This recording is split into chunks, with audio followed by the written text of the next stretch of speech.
este filtro hay que limpiarlo, restaurarlo, ponerlo funcional. La pecera como tal es para ambientarlo, ponerle su espacio natural a los peces y también averiguar la manera de solucionar que el pez se pone así de ese tono. Yo me imagino que será por las piedras o por los elementos que están involucrados. También llevamos una bailarina que pues tiene un problema en uno de sus costados, que es un tumor.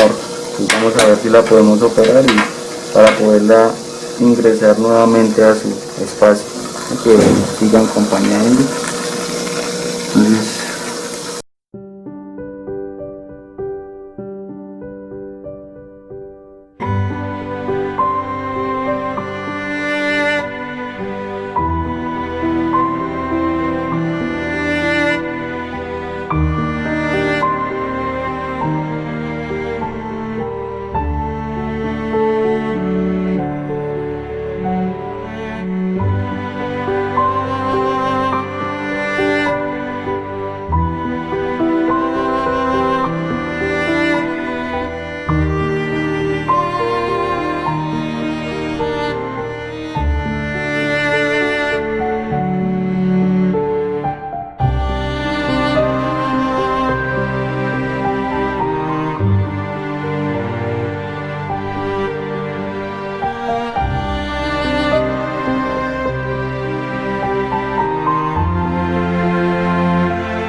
bueno amigos, este es el nuevo aspecto, la renovación de una pecera.